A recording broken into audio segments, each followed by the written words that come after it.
Today I'm presenting from a movie, so once it starts, we're not stopping. All right, here we go. So as you may have seen, my name is Kyle Mertensmeyer. Some of you may know me as MM at Tongji in the Design Innovation School. Sometimes they call me Wang Mingkai. I've been in Shanghai for 7 years, so sometimes I say 我是上海你. I have 2 design companies that I work in and own. The first one is Shanghai Godolphin. We do wine lifestyle. And the second one is MM Consulate. We like to have people come to the consulate with the idea that we can take them across the border into the world of design. Today, I would like to talk to you about one kind of personal point of view. Something I've been discovering as I look back at old work, as I look back at the things that influenced me as a kid. It's that the things that we're doing now will become the future. The things that I learned as a child became the future. And the things I'm doing now will also influence the future. It's a constant thing. So it's like a blender. Every moment, every experience is an ingredient, and we're putting it in. And when we blend it all up in this thing called life, and we pour it out, each person's experience is going to taste a little bit different, but it's going to inform what we do. And the things that are constantly informing are our 5 senses.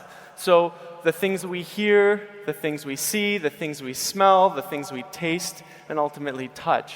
And our designs should be impacted and influenced by all of these. The arts are also incredibly important. They kind of embody all of these senses. And it's important to know as a designer how to sit down and have a great meal with your friends. It's important to understand what those things taste like. It's important to take your emotion and put it on a canvas. And it's important to have the experience of not just clicking a mouse, but being able to sculpt and touch and feel the clay. Not just putting a camera in the computer, but going out and building a building and putting the sight line from the camera yourself. That's actually really important. And it will become an experience for you throughout time that you will never lose. It will also inform your next project. For me, my art is the music that you hear. I'm a composer as well as a designer. And the place that I go to express my emotions outside and beyond design is the piano. It's not uncommon for me to go into a room, close the door, turn off the lights, close my eyes, and just play whatever comes out of my fingers. And when I do that, I can begin to see the future. I can see cities and landscapes and buildings just unfolding right in front of me. And it's super emotional. And it ends up just transposing onto paper later. So I'm originally from Chicago. Chicago, 是我的老家. It's the city of skyscrapers. It's the city of the first skyscraper, Louis Sullivan, Frank Lloyd Wright, and the John Hancock building, which is the view you see here. I used to go there at like 5 years old as a child, look out across the city and wonder, am I going to one day be able to impact this scene? Will I be able to have a building here? Eventually, my family moved to Phoenix, Arizona, where the desert was just completely flat, and I watched buildings and roads be built from scratch, much like we've seen in China over the last many years. Cities coming up out of nowhere. And this is a snapshot, actually, of 30 years of development that I was able to sort of watch and discover. So all of this has sort of added to my point of view. Additionally, the farm. My dad had a farm growing up, and we'd go out, we'd visit the farm, and this inspired me to bring nature into design as a city kid. And now, eventually, I've arrived in Shanghai. I'm working on very big projects and very small projects at all scales. But it all began here. Legos, building blocks, skyscraper books. Many of you, I'm sure, have built with Legos. It's like the thing to do as designers. What's funny for me is like I always wanted to build the blocks the highest they could go, and I would never be able to build a Lego building. I always wanted to build Lego spaceships. I always wanted to do things that can fly. And I found that to be a recurring theme. I always wanted to draw with a paint program. So when I look back at the past, I realize that your past inspiration really does carry forward. Inspirations from people like Frank Lloyd Wright, Buckminster Fuller, and also Carlos Scarpa. Carlos Scarpa has some of the most beautiful drawings, some of the most beautiful geometries in Venice. And Louis Kahn. Louis Kahn is truly a master. He's the perfect sort of assemblance of science and technology and art all together. His buildings, in a way, are using like primitive materials to create future form, and I think it's really fascinating. And I believe his buildings will stand the test of time, much like the pyramids or the Eiffel Towers. We'll one day look back at what once was the future and realize it was the past. And something that I think is beautiful about film is it enables us to capture the sense of scale with people and so forth, and his genius use of materiality. Kahn was always concerned with materiality, and he was always thinking about how these ancient forms, such as bricks, could be used to create new shape and new form. And so there's a quote here, the famous brick quote. I want you to hear it if you've never heard it. You have to presence, you have to consult nature. And there is where design comes in. If you think of brick, for instance, you say to brick, what do you want, brick? And brick says to you, I like an arch. And if you say to brick, look, arches are expensive, and I can use a concrete lintel over you. What do you think of that, brick? Brick says, I like an arch. Kahn is talking about using ancient material such as a brick and building new form with it, being true to material. Another awesome inspiration as a kid was space and films about space. Who knows what this is? Anybody know what this is?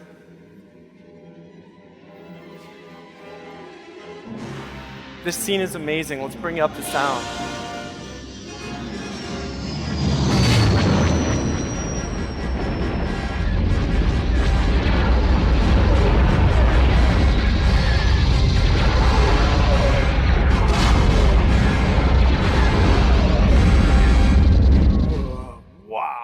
Like when you're this big, that is the coolest thing ever. And as I've gotten older, this shape of the ship, I find it keeps popping up in designs that we've been doing. Additionally, 2001 Space Odyssey, also vision of the future before Star Wars, actually. 2001 Space Odyssey really redefined how we looked at space, but it also redefined how we looked at 空间, space. You can see the geometries and the shapes and the lighting, and also the use of the color tones between the white spaceship and the suits in the red and the blue and the orange. This use of color and the play of space is super cool. I didn't know it, but it has stayed with me. Mr. Bond. James Bond. So Bond films are notorious for visions of future, and these are real homes designed by John Lautner, an apprentice of Frank Lloyd Wright. Additionally, from being real homes, a lot of the sites were actually constructed strictly as movie sets, and they were first sketched as film art and then built as an actual set. And this became a real space. This is real architecture, but it's still for the movies. And what you'll find is all of these spaces are drawn by artists with visions for the future. So this is a piece by Sid Mead for Blade Runner. Sid Mead is notorious for his beautiful colors and his very, what I would call crisp crafting of space. This is John Berkeley. John Berkeley did the art for Star Wars and many other films. So this is me. This is my freshman year and my graduate thesis year. So 6 years in between these two pieces of work, but still very, very consistent because I'm drawing on those things that were in my blender. I'm pouring it out. And I wanted to take a step back and use my hand in my graduate year to envision the future. And here again, in a competition, you can see the ship, that white hull of the ship coming out with the nose. I didn't even know it till I had looked back. And that continuing theme of the underbody, the moving underbody, like the hull of the ship, you can see there in a recent project. And again, in another recent project, that round, beautiful shape coming from 2001 Space Odyssey. Not intended, just things I discovered, and I want to point out. This is our pavilion. We built the structure of this pavilion here for the Wii Expo. You can go out along the lake and find the beautiful geodesic structure. The shape is inspired by CFD modeling, so using thermal stack effects to pull air through the pavilion and have it mix with a green wall. The idea that that air would leave the pavilion cleaner than when it arrived. I think of all of my experiences, my favorite one so far has been teaching. And I've had the blessing to be able to teach at Tongji University with Jeff Ding. And I designed a program for third year, second year design studio, taking students from 2D into 3D. So the idea here is that students are looking at and studying 2D spaces, 2D sort of nature spaces, and then looking at how those 2D spaces can be solid or void, and then extruded into 3D form. Nature is like the coolest thing you can study because it's ever-changing. It's in constant movement. It's in constant motion. So it's either floating or flying or ripping or tearing or extracting, and I wanted the students to understand this. And we wanted them to emulate it. Even clouds are in constant flux, giving you positive and void space. And we have the waters and clouds providing mirrors, so the students presented their works on mirrors. And specifically from nature, we asked them to look at basalt rock. Basalt rock kind of looks like sticks that have been pulled and shifted. So we kind of called this project the stick project or the shift project. And each student was given a bundle of wooden sticks. What can you do with a bundle of wooden sticks? Something very cool.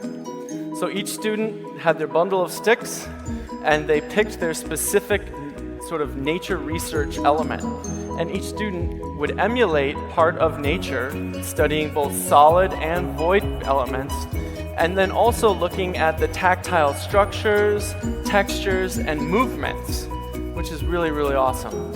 So this student here, you can see that his sticks not only move vertically, but there's this movement up within them that come around, much like a wave. Another student took the advantage to look at volcanic eruptions, and you can see that there's this movement. And so the sticks emulate that movement as they go, even between small splashes and big splashes. And all in total, I had the pleasure of seeing 2 classes now, 2 class years complete this project. So the next part was taking this little tiny model like this big, and then going full scale. So what once was something you could put your cell phone in to get a photo, now became big enough where you could put yourself into it. And so a select group of the students worked with us, and we used sort of a primitive building material known as bamboo, and then technology, an advanced technology such as grasshopper, and we put these two together. So when you look at the bamboo pieces, you can actually see the writing of the numbers. Every single bamboo piece was accounted for both in size and position. And so using the grasshopper modeling, we were able to assign all of these pieces for the fabrication. And this was a collaboration between the contractors and the students who were on site, making sure that everything was happening. And it's super, super, super wonderful. These spaces are beautiful. Just take a moment. This image was published in Domus after the expo.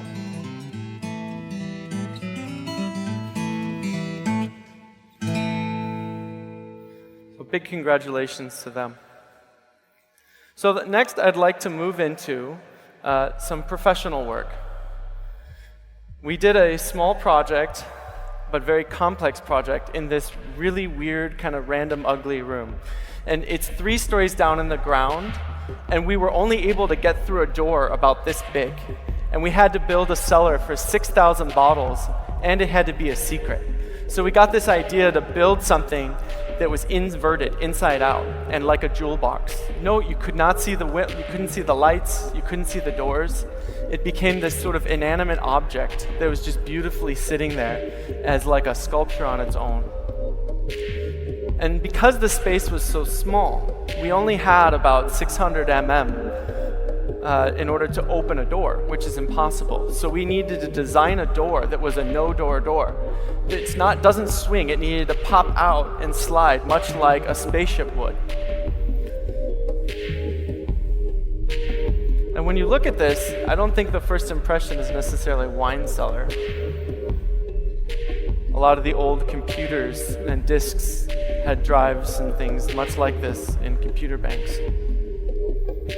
So we'd like to take things and kind of push them to a different direction. You can see the construction on site. Every piece had to be individually brought in and assembled on site. So the structure is inspired by an old Beijing house using old timbers and then putting a new skin on the outside.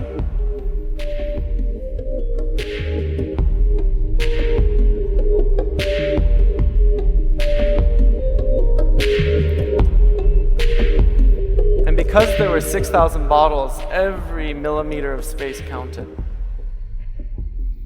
This music, additionally, is music that I wrote.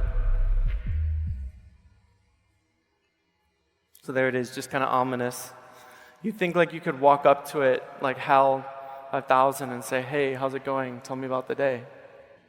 So moving on to the final project. This is in Sheshan, in Chengsheng Gongyuan. We recently won the Wilqing Award for this project. This is what the space looked like when we originally walked in. I wanted to keep one part of the space simultaneously unchanged, while everything else sort of became adapted. When you first enter the space, you enter through and you have to duck down and go into an old military bunker door. And when we first went, there was no light. It was sort of the ultimate coming together, bringing together of the five senses. Because you could smell the mustiness of the space. You could sort of feel the dampness of the air from the bunker. You could taste the dust in the air, actually, to be honest. And when you snapped your fingers, you could hear a resonance of 7 seconds. So I could actually sing 3 tones on top as a chord. It was beautiful. And so we really didn't want to lose this feeling. We felt that it was really beautiful. So we decided that what we would do is take the things of wine, all of the wine elements, the elements of the wine world, such as the wine boxes, the wine bottles, the wine barrels, and bring them into the space as installation, so that if one day we needed to sort of leave this sort of beautiful piece of architecture on its own, we could take everything out and not have damaged it. Could also repurpose it. Again, you kind of look there. And actually, this door is one of my favorite doors. I only realized later that it's kind of inspired by Star Trek. If you see those doors on the spaceships, they're like...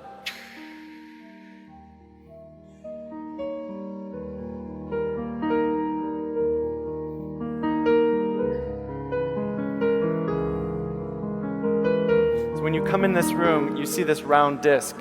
You can actually go 2 different ways. You can choose to go around the outside or come in through the inside. And we have this wine dining room.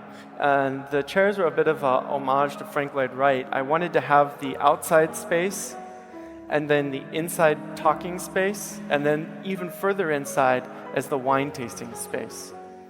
And finally, the small wine 酒窖, 葡萄酒的酒窖, the wine cellar. And kind of reminiscent of that 2001 Space Odyssey. Anyway, we'll leave you with a final point. And Frank Lloyd Wright said that a great architect is not made by way of brain alone, nearly so much as a cultivated and enriched heart. So what this means to me, and translated for you guys, is 不忘你的初心. Don't forget your original heart as you move into the future. Always rely on your experiences, because the things we are doing now are what we'll take forward with us when we create the future. Thank you.